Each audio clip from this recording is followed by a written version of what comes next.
नमस्कार, मैं डॉक्टर वंदना वर्मा, होम्योपैथिक चिकित्सा अधिकारी, लखनऊ से आज आपका इस आयुष संवाद कार्यक्रम में स्वागत करती हूँ। सबसे पहले मैं आभार व्यक्त करना चाहूँगी हमारे प्रदेश के मुख्यमंत्री माननीय श्री योगी आदित्यनाथ जी का, हमारे आयुष मंत्री माननीय श्री धर्म सिंह सैनी जी का, प्रमुख सचिव श्री प्रशांत द्विवेदी सर का, मिशन निदेशक आयुष मिशन एवं विशेष सचिव श्री राजकमल यादव सर का एवं समस्त आयुष टीम का, की वजह से मैं आज इस मंच के माध्यम से आपसे रूबरू हो रही हूँ। आज जिस विषय का मैंने चयन किया है वो है वर्टाइगो। वर्टाइगो मीन्स चक्कर आना। सबसे पहले तो हम ये समझते हैं वर्टाइगो है क्या। आम जनमानस में बड़ी कॉमन सा एक सोच होती है कि चक्कर आना मतलब उनको कुछ ब्रेन से रिलेटेड किसी तरह की कोई परेशानी, बट वर्टाइगो में कोई ना कोई अंडरलाइन काज कई सारे होते हैं जिसमें हमें कभी भी लापरवाही नहीं करनी चाहिए और उस काज को देखते हुए आगे ट्रीटमेंट करना चाहिए। वर्टाइगो को हम बहुत ही साधारण शब्दों में हम समझते हैं तो वो है it's a sensation of spinning of self और spinning around the things around us. Means या तो आपको खुद फील होता है कि आपको चक्कर आ रहा है या फिर आपके आसपास जो चीज़ें हैं वो आपको अचानक से लगती हैं कुछ घूम सा गया है। ये तो होता है वर्टाइगो।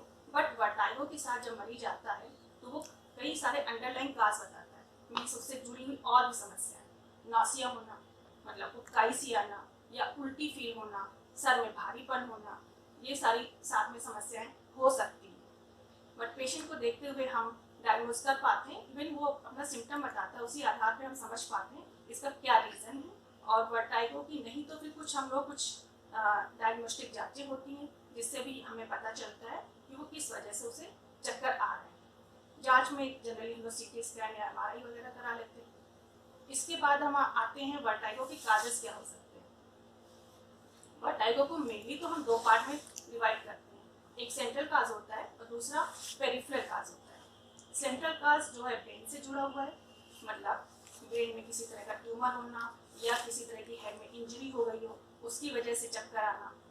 दूसरा जो सबसे मोस्ट ऑफ द इम्पॉर्टेंट काज है वो पेरिफेरल काज है। मीन्स हमारा जो बैलेंसिंग पार्ट है जो हमारे कान से जुड़ा हुआ होता है उससे जुड़ा हुआ चक्कर, उससे यदि कोई परेशानी है हमारे इनर ईयर में उसकी वजह से चक्कर आते हैं। तो 80% केसेस में क्या होता है कि हमारी जो कहीं ना कहीं कान से जुड़ी बीमारियों की वजह से चक्कर आता है। सबसे पहले हम इसमें पहली जो बीमारी बहुत ज़्यादा कॉमन है वो है BPPV means benign paroxysmal positional syndrome. जैसा कि नाम से ही पता चल रहा है कि पोजीशन के साथ कुछ उसे चक्कर सा फील होना, मीन्स कुछ करवट बदल रहा है मरीज तो उसे चक्कर आ रहा है या किसी भी समय किसी तरह की पोजीशन में चेंजेस होते हैं तो उसे चक्कर सा फील होता है। दूसरा काज होता है एक मीनियस डिजीज होती है, वो भी कान से जुड़ी बीमारी है। उसमें क्या होता है चक्कर के साथ में मरीज को कभी कभी क्या बोले तो हेयरिंग लॉस हो जाता है, सुनाई कम पड़ना, सुनाई कम पड़ने के साथ चक्कर आना, ये और साथ में कुछ आवाज़ें कान में कुछ सीटी की आवाज़ या कुछ डिफरेंट साउंड्स आते हैं जिससे पता चलता है कि उसे मीनियस डिजीज की वजह से चक्कर आ रहा है। एक और काज होता है वेस्टिबुलर न्यूराइटिस। उसमें क्या होता है कि किसी न किसी वायरल इन्फेक्शन की वजह से चक्कर आ सकते हैं कि सूजन आ गई कान में उसकी वजह से चक्कर आ रहा है। एक और काज हो जाता है उसमें एकॉस्टिक न्यूरोमा, जिसमें क्या होता है इनर ईयर में एक नर्व होती है जिसमें ट्यूमर होने की वजह से चक्कर आती है। तो ये तो कान से जुड़ी बीमारियां हुई, और भी बहुत सारे काजेज हैं कान में। अब हम आते हैं कुछ मेडिकल काज भी होते हैं। मेडिकल काज में सबसे पहले हम बताना चाहेंगे कि कभी कभी पेशेंट को क्या होता है वीकनेस की वजह से, मतलब ब्लड लॉस हुआ किसी वजह से, कोई सर्जरी हुई उसके बाद उसे चक्कर आ रहे हैं। दूसरा काज हो सकता है कि वो ब्लड शुगर लेवल उसका डाउन हो गया उसकी वजह से चक्कर आ रहे हैं, या ब्लड प्रेशर का बहुत ज़्यादा कम हो जाना या बहुत ज़्यादा बढ़ जाना उसकी वजह से चक्कर आ रहे हैं। और कभी कभी कुछ एलोपैथिक मेडिसिन ऐसी दी जाती हैं जिसमें डॉक्टर खुद ही बता देते हैं कि इसकी वजह से आपको चक्कर आ सकते हैं। तो ये तो रहा काजेस कि जिसकी वजह से हमें पता चलता है कि हमें चक्कर क्यों आ रहे हैं, जो कि जानना बहुत ज़रूरी है। उसी आधार पे हमारा ट्रीटमेंट होता है। अब हम इस चक्कर आने के पीछे रीज़न पता चल गया, इसके बाद हम देखते हैं हमारी जो होम्योपैथिक मेडिसिन है उनका क्या इसमें भूमिका है। मैंने अपनी क्लिनिकल प्रैक्टिस में बहुत अच्छा इनका रोल देखा है होम्योपैथिक मेडिसिन का चक्कर आने में। तो वैसे तो हम लोग होम्योपैथी में ज़्यादातर क्या करते हैं कि पेशेंट का पूरी केस टेकिंग करने के बाद प्रॉपर टोटलिटी ऑफ सिम्टम के बेसिस पे मेडिसिन का चयन करते हैं, फिर हम प्रेस्क्राइब करते हैं। लेकिन यहाँ पे मैं कुछ मेडिसिन का नाम जरूर लूँगी जिनको मैंने बहुत अच्छा रिस्पॉन्स देखा है। सबसे पहली मेडिसिन जो मेरे दिमाग में आती है वो है कोनियमाइड। कोनियमाइड का जो पेशेंट है वो ओल्ड एज के ज़्यादातर होते हैं, ओल्ड एज के पेशेंट, और प्लस साथ में उनको पोजीशन के चेंज होने के साथ चक्कर, मतलब मरीज बताता है कि जब भी मैं रात में बिस्तर पे करवट चेंज कर रहा हूँ मुझे चक्कर आ रहा है, वहाँ पे कोनियमाइड बहुत अच्छा रिस्पॉन्स करती है। दूसरी दवा का नाम आ रहा है दिमाग में कापुलस। कापुलस पेशेंट जो होता है बिस्तर से उठते ही चक्कर बताता है, साथ में मोशन सिकनेस के केस में, मतलब ड्यूरिंग ट्रैवलिंग पेशेंट जब ट्रैवल करते हैं उनको कुछ चक्कर के साथ नासिया वॉमिटिंग वगैरह होना, वहाँ पे कापुलस का बहुत अच्छा रिस्पॉन्स है। तीसरी मेडिसिन है जेल्सिनियम। जेल्सिनियम का पेशेंट थोड़ा सा नर्वस होता है और प्लस उसको डबल विजन की प्रॉब्लम बताएगा, या फिर आंखों में भारीपन सा उसको फील होता है, ये इस ऐसा कुछ सिम्टम बोलता है तो उसको जेल्सिनियम देते हैं। फिर एक मेडिसिन है फास्फोरस। फास्फोरस ज़्यादातर ओल्ड एज के केसेस में देते हैं, और फास्फोरस का पेशेंट जो होता है बहुत ही लाइवली होता है, मीन्स वो किसी की कोई परेशानी जल्दी बर्दाश्त नहीं कर पाता, वो तुरंत अपने को शो करता है, साथ में कुछ लाइट सिम्टम भी बताता है, मीन्स सर में जलन होना और पैल्पिटेशन के साथ में चक्कर आना।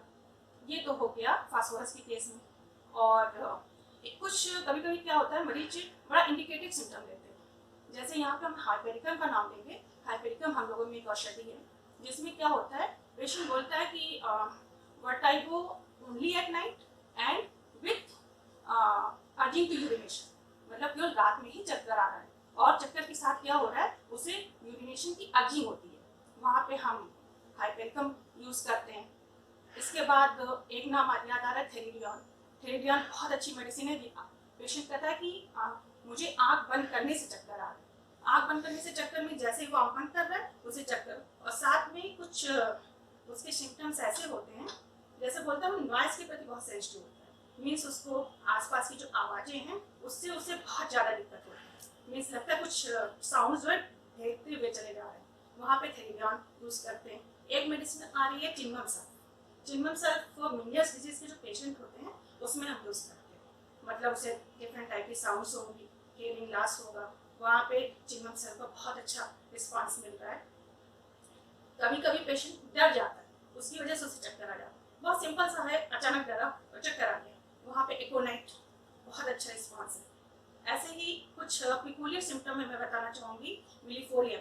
मिलीफोलियम में क्या होता है, पेशेंट कहता है जब डॉक्टर साहब मैं धीमे धीमे मूव कर रहा हूँ तो मुझे चक्कर लगते हैं, बट जब मैं बहुत फास्ट मूव करता हूँ तो मेरे चक्कर बंद हो जाते हैं। ऐसा कुछ सिम्टम मिलीफोलियम का पेशेंट देता है।